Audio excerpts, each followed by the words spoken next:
Excellent. Okay. Welcome. My name is Courtney Shaw. I'm the facilitator of the Community Conversation series, and I'm glad to see people here today. This is our last event for the spring, and that means also our last event for the academic year. So please don't come next week. Usually I say, hey, please come next week. This time I want to tell you, don't come next week because we won't be here, but we will be back in September with a new series, and our series in the fall will be themed on the Pacific Northwest. So we are working on that. We will get more details up on the website. So that's lowercolumbia.edu/conversations. And we'll have announcements for that once we get a little bit closer to the fall. We don't have a starting date set for that or the speaker lineup solidified yet, but we will get there. We will get there. Anyway, today I'm very pleased to welcome a speaker that I've managed to get to come back after doing a nice one 1 or 2 years ago, I think. I can't remember exactly when. But we have Dr. Marie Boisvert here. Dr. Boisvert, has been at LCC since 2016 in the role of Director of the International Programs. She has lived and worked overseas and has earned a master's in higher education leadership and policy from CSU Sacramento and a doctorate in educational leadership from WSU. Her areas of expertise are access to graduate education, campus internationalization, and what colleges can do to encourage the development of friendships between domestic and international students. So please join me in welcoming Dr. Marie Boisvert. Thank you. Yes, I'm Marie Boisvert. I am the Director of International Programs here at Lower Columbia College. And when preparing for this, I realized that I don't speak in front of big groups very often. So what I did is I went to Google and I Googled how to give a good talk. And one of the things how to give a good talk said is to tell stories. So I'm going to start out with a story, and it's my story. That one's convenient. I know it well. And it's about my journey with study abroad.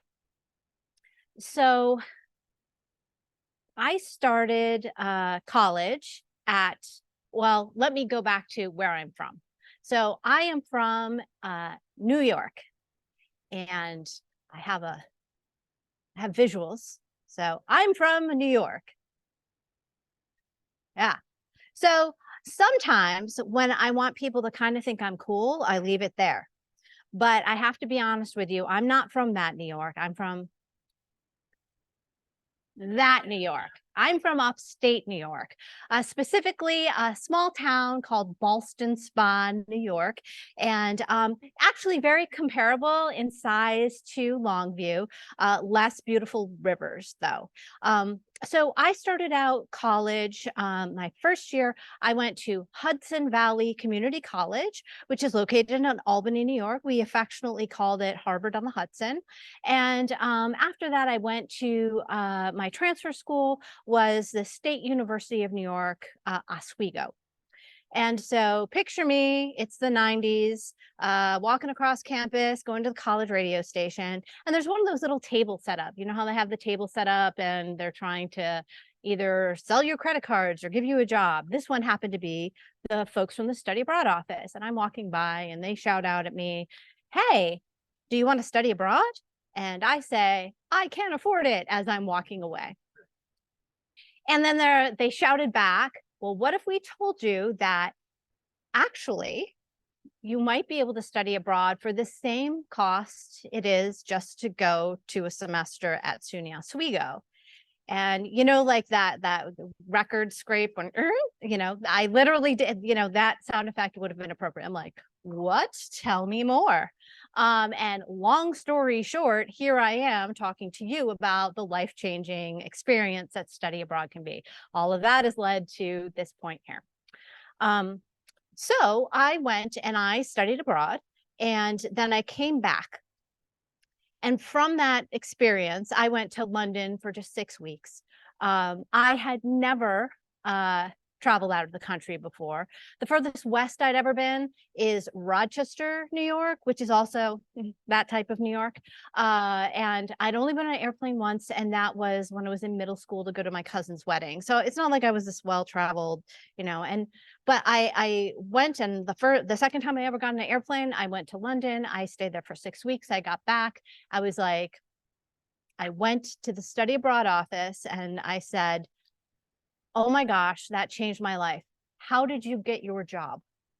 Because I want to do that. I want to help other people have that experience. And yeah, and so here I am.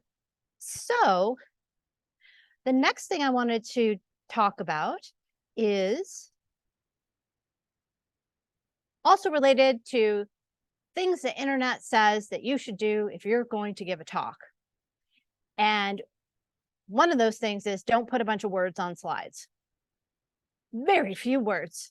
Also, it says that you should tell people what you're going to tell them, then tell them, and then tell them what you told them. So I'm going to try to follow that here today.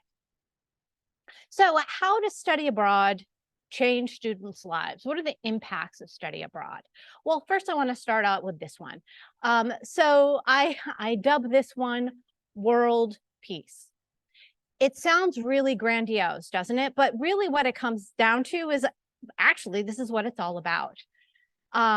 Study abroad, like a big initiative for study abroad, and interestingly enough, community colleges started right after World War II, where it was President Truman. There was a Truman Commission to explore having a more concentrated effort on helping people have more global understanding. And out of that came large funding for the expansion of community colleges and access to higher education in the United States. But how does this work on the individual level with students? Well, the world peace part, I'm going to connect it to something called intergroup contact theory. So everyone loves to talk about theory on a Thursday afternoon. And this particular theory comes out of social psychology. So there was a researcher, his name was Gordon Allport, and he developed this theory. And it's one of those theories that's a little bit like, when you hear it, you're like, well, kind of duh, right? It just intuitively makes sense. And then the research has thus continued by a guy named Thomas Pettigrew. And what intergroup contact theory says is that the more you're exposed to someone from a different culture, a different race, the more that your prejudices and stereotypes decrease. It promotes understanding. The more we interact with one another, the better we understand each other and kind of break down those barriers. And something really neat about the research is that it showed that yeah, you get it on the one-to-one level as you're talking to someone, but then it also starts to expand, right? So I met this one person and, that's not exactly my preconceived notion of what that person would be, given what I think I know about the group that they're a part of. But then the more people interact, then they actually attribute this to the larger group. And thus, it reduces people stereotyping one another and all of that. So it's really interesting, all the different applications of this research of intergroup contact. And where it would kind of originally came from is in the 60s, when they were trying to have more less segregation in housing. And they were looking for effective ways to desegregate housing and then have people kind of get along and empathize with each other and, reduce stereotypes. All the way up to now, where researchers are doing this about looking into intergroup contact theory about bringing college students together, and creating purposeful experiences where people are exposed to those from other cultures. Kind of see where I'm going with this with study abroad? Yeah. So another really interesting thing about intergroup contact theory, it's the thing that works. And that's kind of goes to this world peace thing. It's sometimes in psychology, there's been studies, right? Like they did a study and then I'll do another study, but then they can't really repeat it. This one's a solid one. This is one of the few things that shows that actually reduces racism and increases understanding in the world. It's pretty exciting stuff, right? So obviously study abroad fits into this in that when students go and study abroad, they are completely immersed in another culture. Um, they are they go no matter what it is. We have preconceived notions about people from other groups, just how we are. It's the human condition. But when you go and you study abroad, you are consistently challenged in those things. And then your thinking starts to change. But also, you're kind of that ambassador. That student is also, conversely, being the person who is changing the minds of, let's say it's an American student. That American student, like, oh, well, I heard this about Americans, but maybe not all Americans are like this. So, thus, our little slice of contributing to world peace. Another really nice thing with intergroup contact theory is that it increases empathy. When you're out there and you're meeting other people, and maybe you're in the smaller group or the one that's not in the dominant culture, you start to get it in a way that you don't understand until you really go through it. Like we can read books, we can watch movies, but living it is a whole nother ball of wax. So Dove, world peace, intergroup contact theory, study abroad. So the next thing or way that study abroad can change students' lives is it can open their minds. Now, in psychology, there's something called the Big Five. If anyone's taken any psychology classes that go into personality psychology, it's basically there's 5 major aspects to personality. For the most part, our personality is our personality, right? Like there's kind of like that idea, a little Myers-Briggsy, but not. That's actually so if there was a personality psychologist and I started talking about Myers-Briggs, they'd be like, no, don't talk about that. But similarly, we talk about introvert and extrovert and those types of things. And one of the big 5 is openness to experience. And it's really interesting to think about what types of things can actually change your personality. Because for the most part, that doesn't really super happen. Study abroad, though, it moves the needle on openness to new experience. And what does that mean? What kind of ways does your life change if you end up being more open to new experiences? And if you have your mind more open? Well, there's more than one way to do things. And when you go and you live it in a different country, students start to make this observation of, well, yeah, maybe it doesn't always have to be this one way. And that really helps to say, how do I look at things from a new perspective?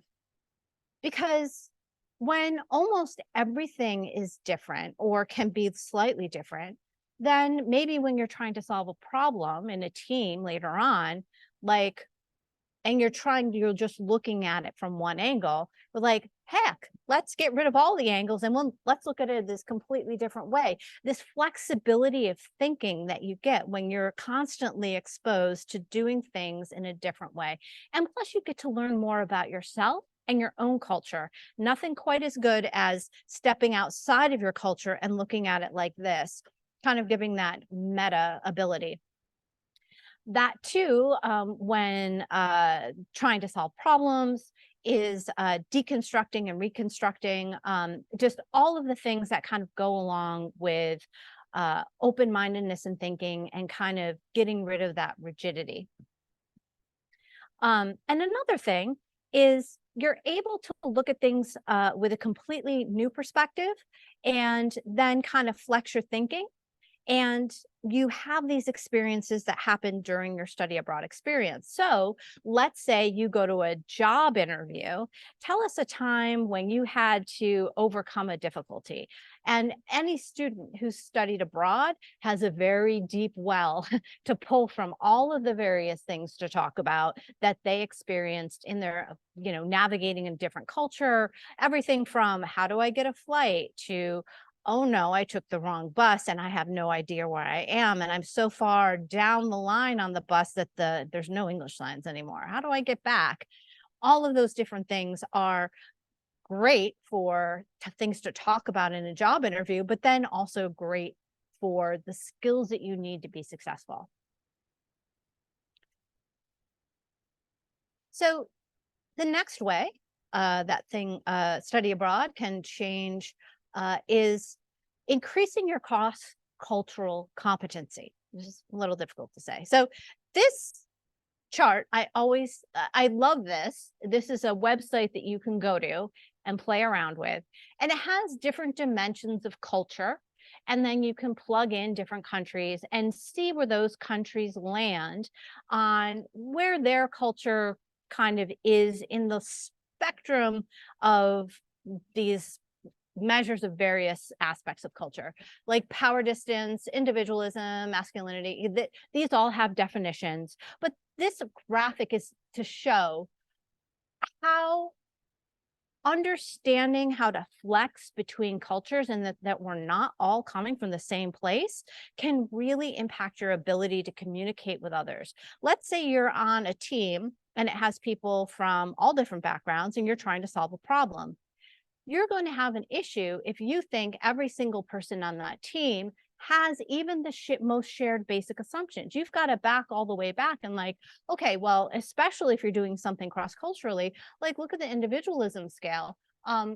We're way, way, way, way high. And if we're going into a situation and we're communicating about something and we're expecting everybody else to value individualism as opposed to, let's say, harmony, then we're not going to really communicate with each other effectively.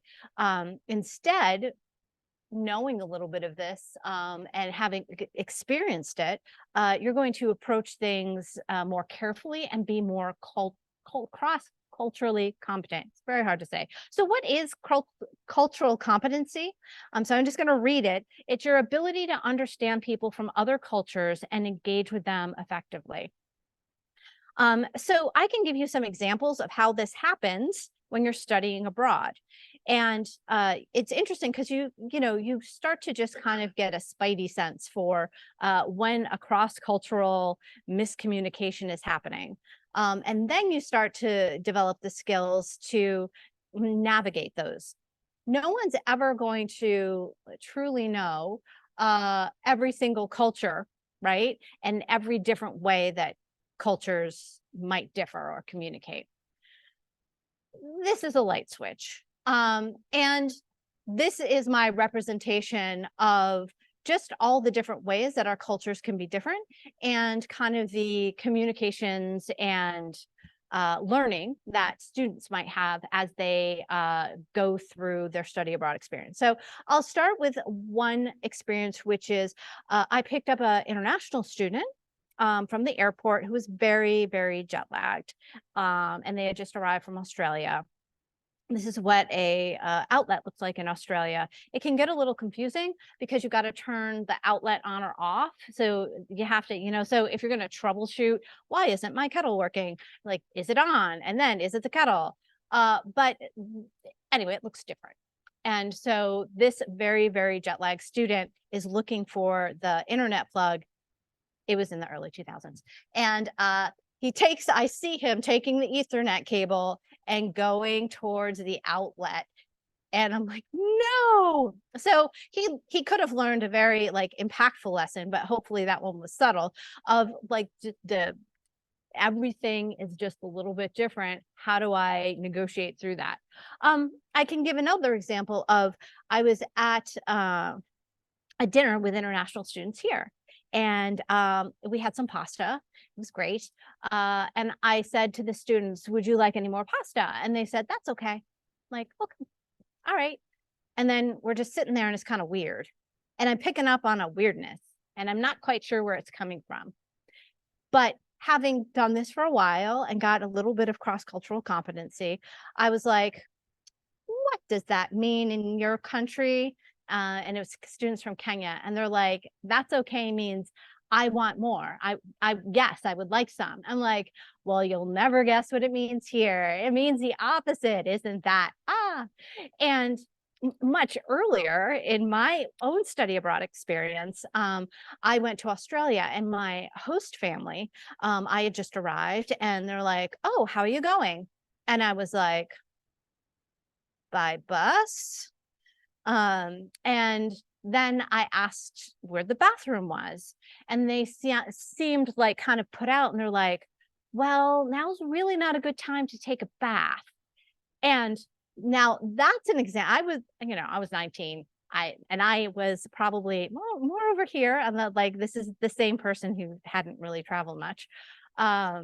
And we never really adequately resolved that because I think we were both coming at it of like, it wasn't until later that I figured out, oh, how are you going means how are you doing? And then the whole, bathroom versus toilet thing of, what folks might call things.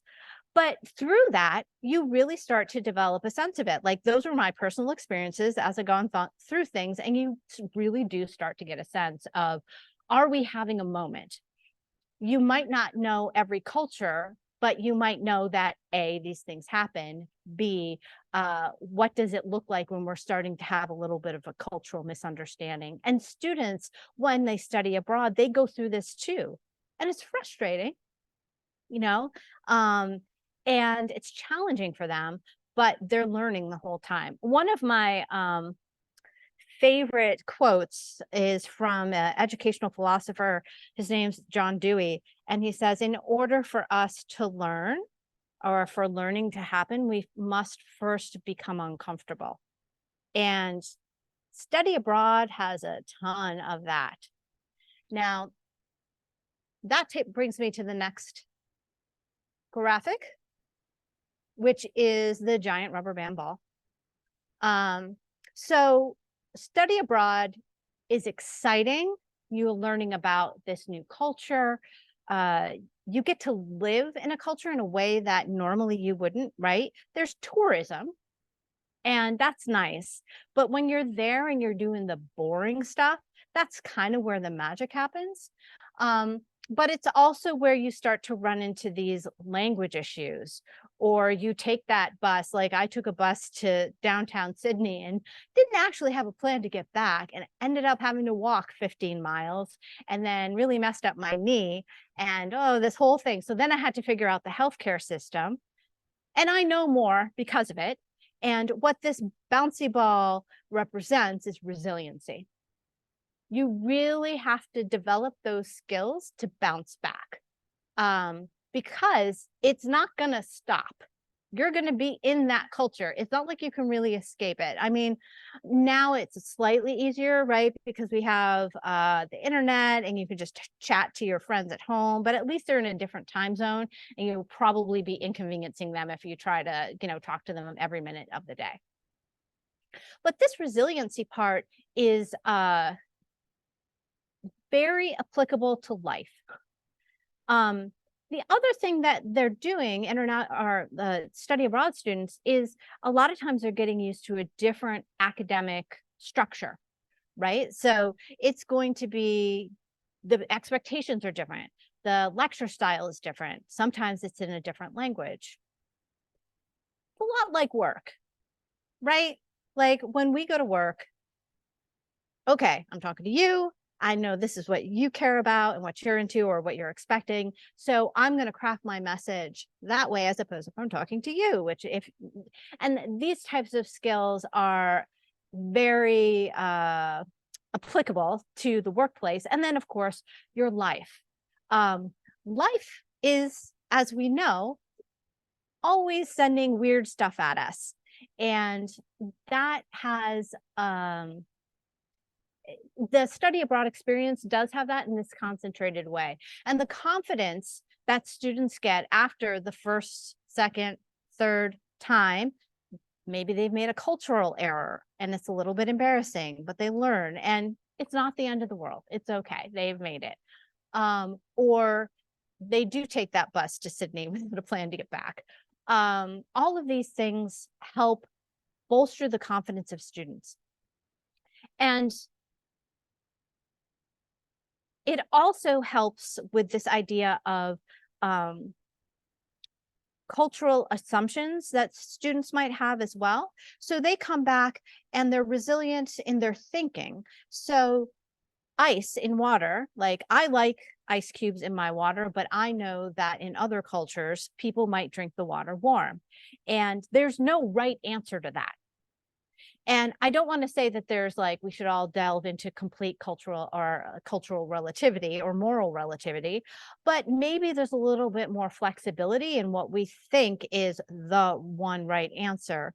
And if that's the case, how can we work with people more effectively to get down to the core things that make us human? And so the resiliency around your thinking and your resiliency of your self-confidence are other aspects of study abroad experience that students can expect. So what is the result of this? Well, with the resiliency, with the confidence, that might help explain what the research shows us, which is that students who study abroad graduate at a higher rate than student, like controlling for other factors, right?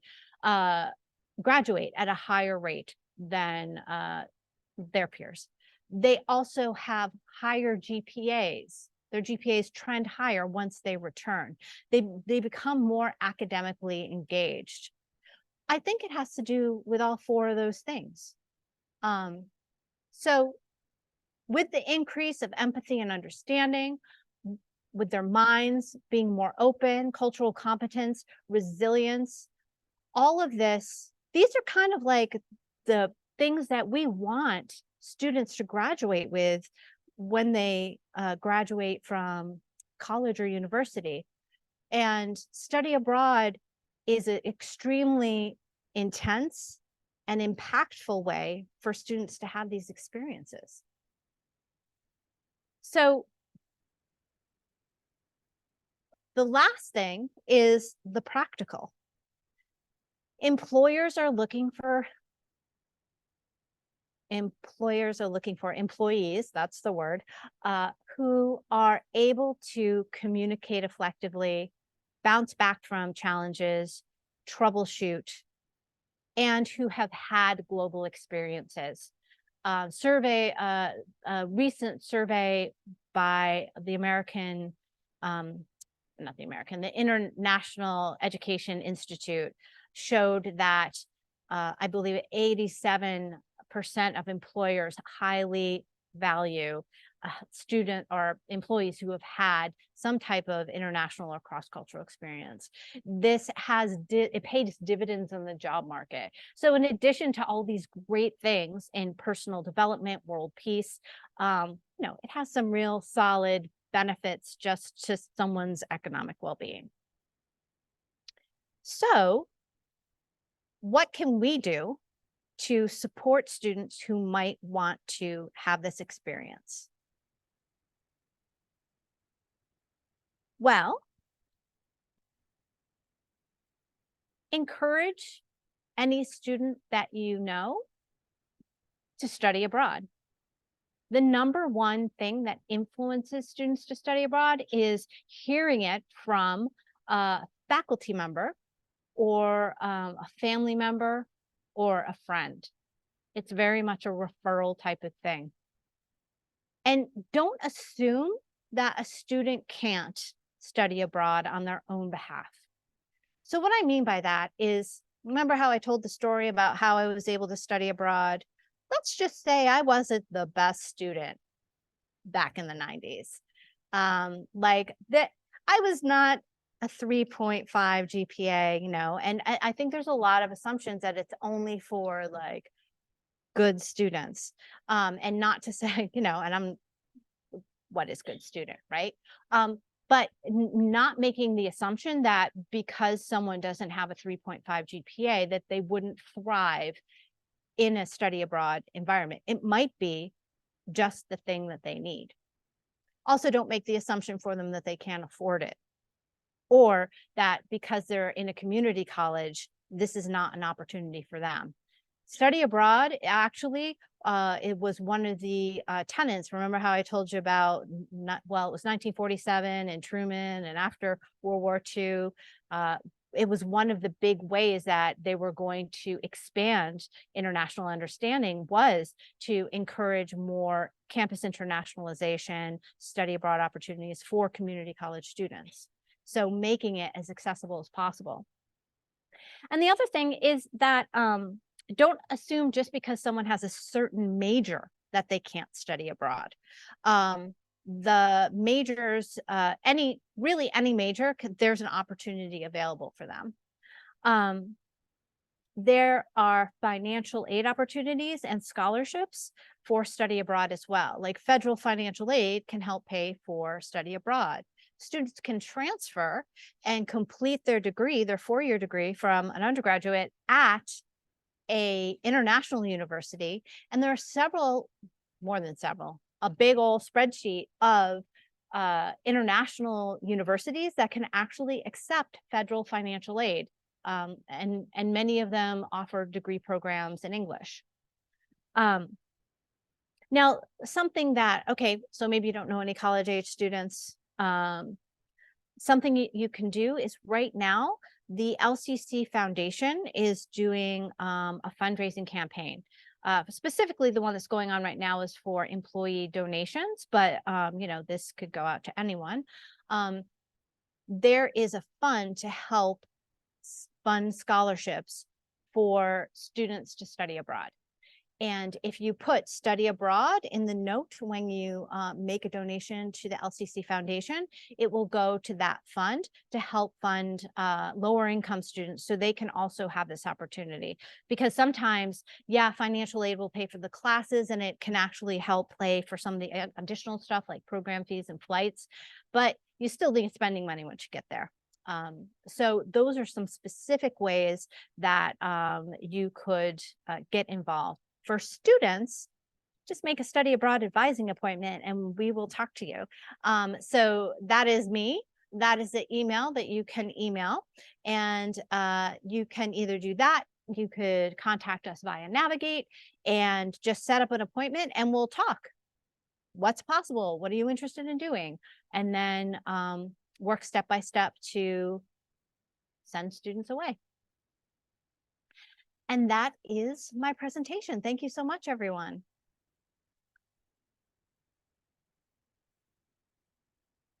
All right, so we have some time for questions. If people have questions, yeah, okay. Heading back there with the mic.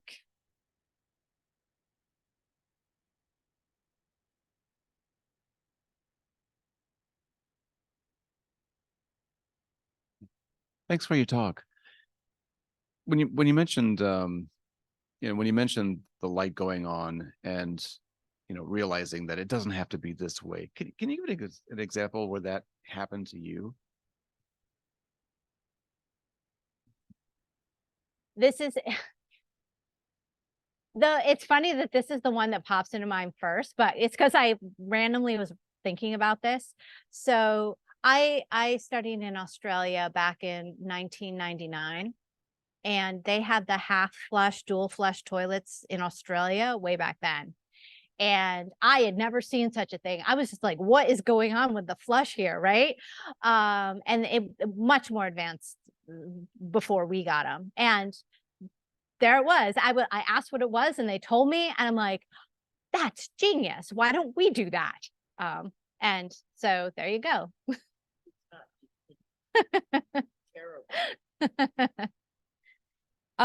I actually have a question. Can you tell us a little bit about the programs that LCC has going in the near future? Yes, thank you so much. That is me blanking with the whole presentation nervousness. So thank you very much for reminding me.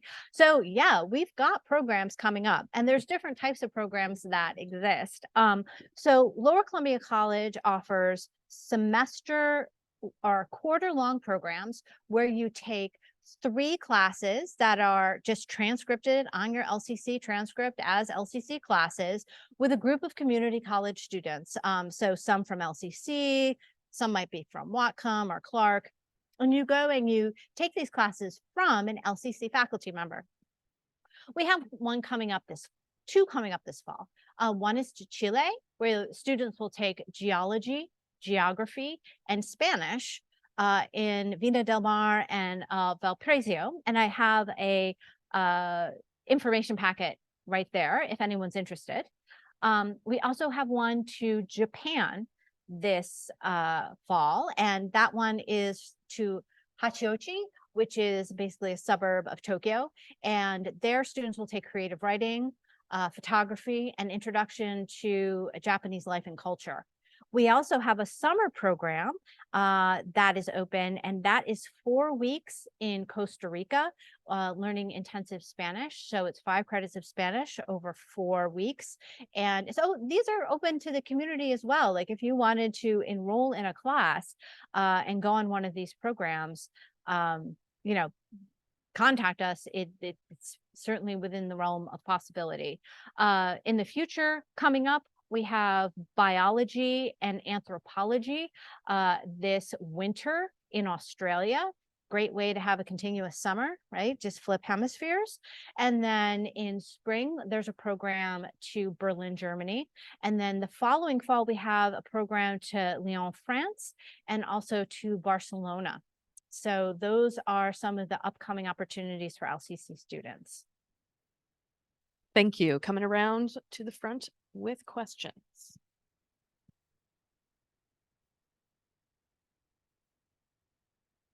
How old do you have to be to participate? For almost all of the programs for LCC, 17. Oh, does that have any continuing credits with Running Start? Yes, so Running Start students can participate, and they just have to be 17 years old or older, and the credits work just like if they were taking the credits here. Same. Okay, Yeah. Thank you. How much of a problem is the language barrier? That's a really good question, and it depends where you go, how much people in the community are going to speak English if you don't speak their language. But all of the programs that we offer are taught in English, so there's no English or there's no foreign language requirements. You said something somewhere about lectures given in other languages, and that's why I was wondering. Yeah, and those definitely exist, but not with the programs that we have at Lower Columbia College. How hard is it to learn another language if you don't know it at all?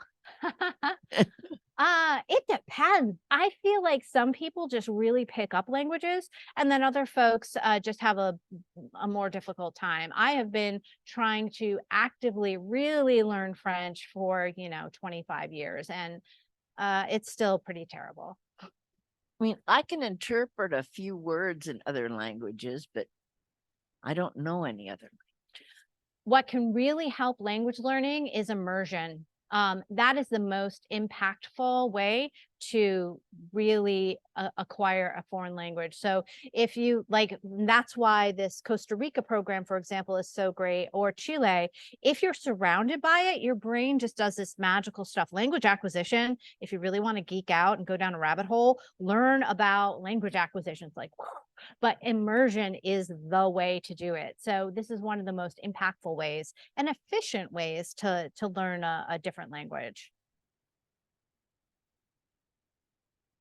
Okay. Hi, Marie. Great talk. Very funny. Love the pictures. Thank That you. was good. I love they came back to the pictures with the words on them. That was really good. But that's nothing to do with my question. So Could you tell, so you told us a lot about opportunities to study abroad for anyone that goes to school here or would go to school here, and how much of an impact that would be, et cetera, et cetera. Can you talk about the students that are here that have come from other countries? Like what countries are currently represented, about how many students do we have? Estimate, if you don't just know the number, I think you may just know the number. And are there countries you want to get students from that you're working to try to acquire visitors that we don't currently have? Yeah, well, thanks for that question. I can give another 1 hour talk about that. So as far as the impacts for the students who come here, it's very similar, right? But theirs are fully immersive because they're getting their whole degree here. As far as the countries that our current international students are from, it's 12 different countries. We can test me by seeing if I can recall all of them off the top of my head. But I can say that we have students from every continent except for Antarctica. That's a wonderful thing. Currently we have 26 international students here at Lower Columbia College. And what we'd really like to do is purposely build out the representation of countries from around the globe. One of the things that I think is really important is not becoming over reliant on having just one nation represented. The idea to have these cross-cultural experiences, to have this intergroup contact theory, is to to broaden the scope, as it were. And something I can speak specifically to is we have an international student employment program here on campus where international students are guaranteed 5 hours per week of work. But the international programs department hires them to work in other departments. The whole idea is that intergroup contact theory. We're purposely having students throughout the campus have these opportunities to interact with American students, with the American workplace, and both sides is kind of a mutually beneficial experience for everyone. And then everyone's cross-cultural competency increases. At least that is what we are aiming for.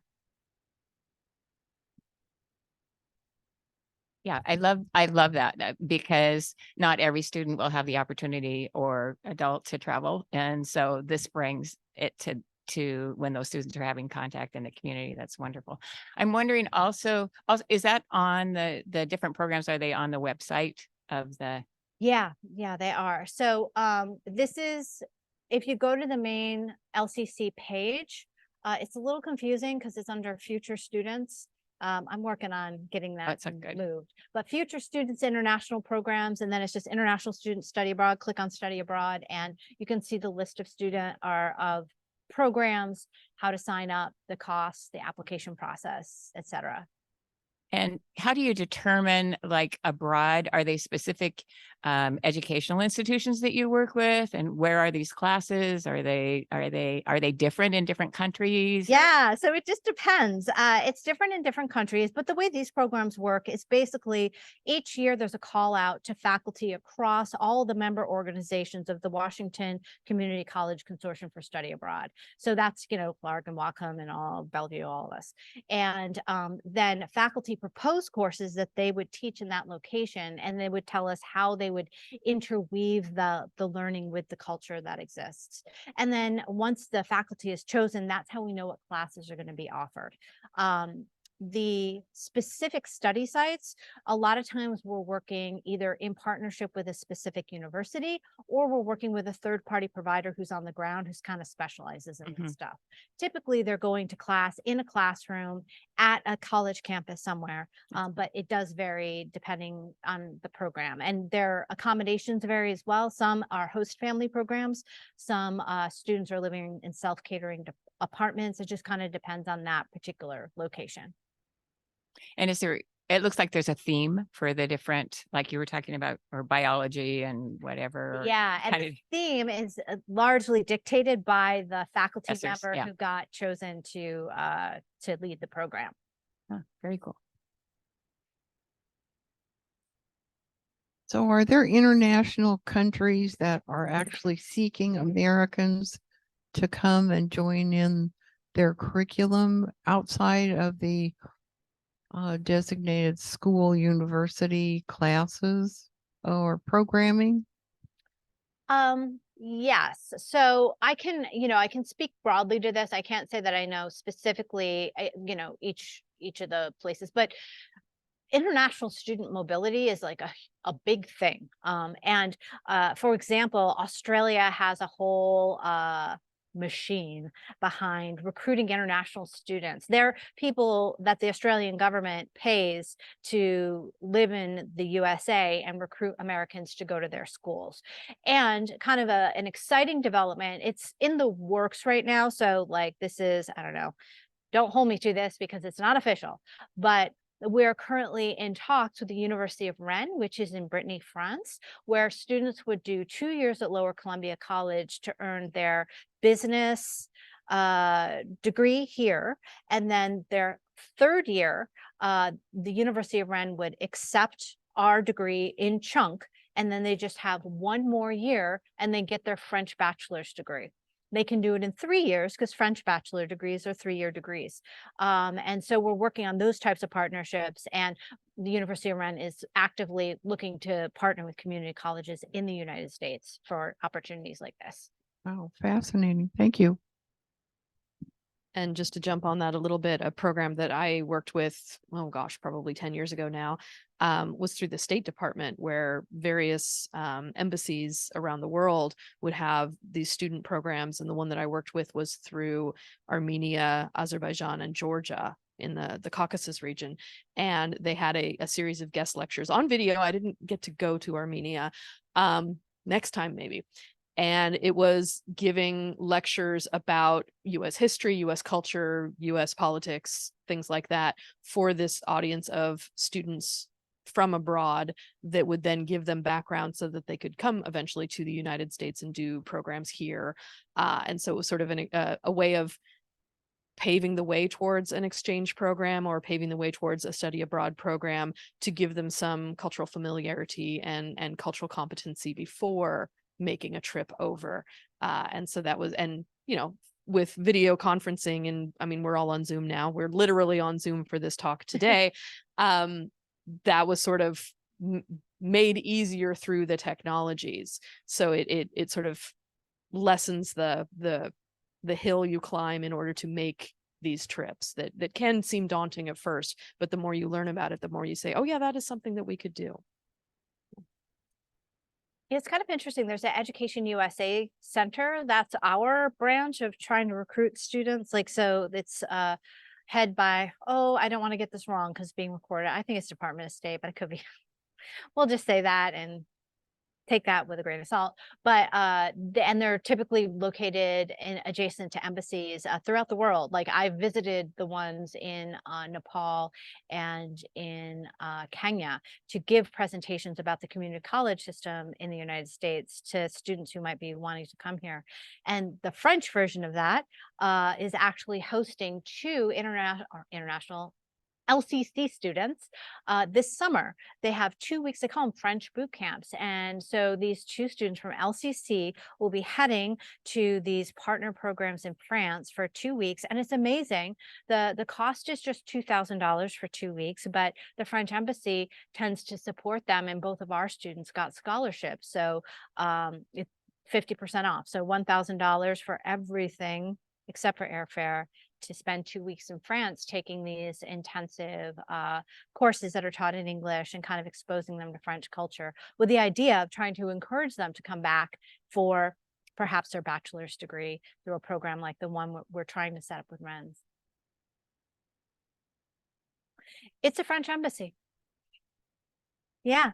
And if you Google like French embassy or community college boot camp France, it'll come up. Isn't that cool? Yeah, specifically targeting community college and access. And what's neat too is like France sees our community college model as a way for them to better diversify and increase access for a broader swath of students. So it's kind of neat. It kind of comes full circle. Okay, well, thank you very much to our audience and the great questions. And thank you to our presenter, Dr. Boisvert. Thank you.